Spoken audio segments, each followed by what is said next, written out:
Well, we want to welcome Mr. Mayor-elect Garnett Johnson. He is joining us all the way from Washington, D.C. today. He is at the White House meeting with the president and other mayors across the country. So thanks for being with us and taking some time out of your busy schedule.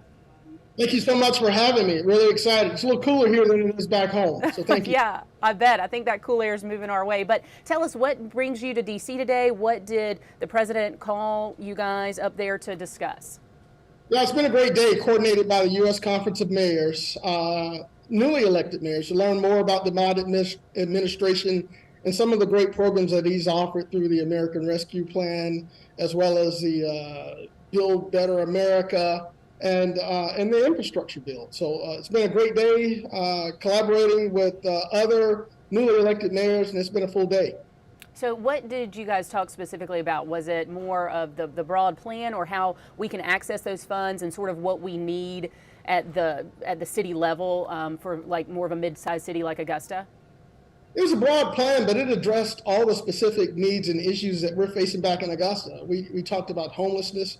We talked about infrastructure. We had a robust discussion about a crime that is rampant not only in our area, but it's a problem across our country. So it was a very broad and robust discussion about how we could not only move Augusta forward, but move this country forward. So I'm glad I've got a little bit of time with you, because you mentioned two of the big points right now: crime, homelessness. Those are two big issues facing Augusta. What are some of your plans as you move into office, and some of your plans, obviously, as you coordinate some of these federal dollars, some ideas to tackle those sort of day one? Yeah, I'm going to address the crime issue first. In that, I was proud to hear today that the president and the Biden administration has a plan to bring back community policing. On the campaign trail, that was one initiative that I supported wholeheartedly. Actually, I pushed for.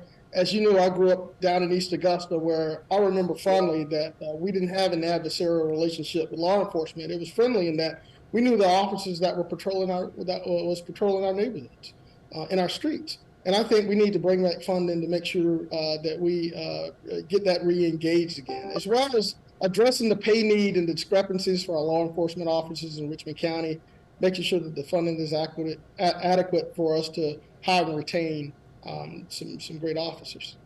So I think sometimes the word we hear the most used with Augusta, and if you were a proud Augustan and you love the city, it drives you crazy, that the word we always hear is potential. We've heard it for decades at this point. Augusta has so much potential. It's on the river. And then you see these properties that the city's involved with. You see the marina on the river. You see that amazing depot project that kind of went under.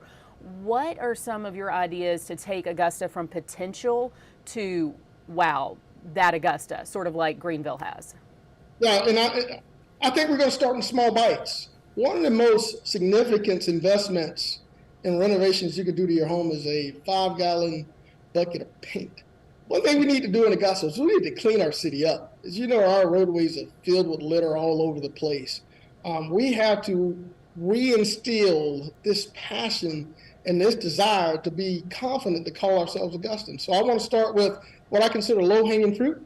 Let's have a discussion about how we clean our city up and how we add teeth to some of our current ordinances that are on the books for enforcement. I think that'll go a long way with instilling some pride and getting some motivation moving in a direction to help us address some of those issues. And then adversarial issues. I feel like Augusta kind of gets a rap for the commission, the leaders not always being on the same page. It always seems like there's some sort of adversarial battle going on. As the leader, how do you plan to sort of reach across the metaphorical aisle there that Augusta has and sort of bring this place together? Well, as you know, my background is in business, and I believe that there's always the opportunity to get to some mutual understanding, so long as you have two willing parties that are interested in getting to some common ground. I've already started a discussion with our commission. I intend to have what I consider a great working relationship with them, in that it takes consensus building, it takes someone who's a uniter, and that's who I am, and that's who I've always been in the business community. I'm not one to want to always be in charge. I love listening. One of the greatest aspects of leadership is just being willing to sit back and listen to understand what the needs and assess the situation. And it requires patience. I believe that. So I'm excited about the commissioners, the newly elected commissioners that are coming on board. I'm excited about the relationships that I have with some of the existing commissioners. And I can't be more excited about on January 3rd, the very first commission day, to see how Well, we could start to chart a new path for Augusta. Well, we're certainly pulling for you. Your success is all of our success, so we are excited to watch and see what happens. But before we let you go, just curious about your experience. I assume it was your first time in the Oval Office today. What was it like? It was unbelievable in that, my expectations were blown away.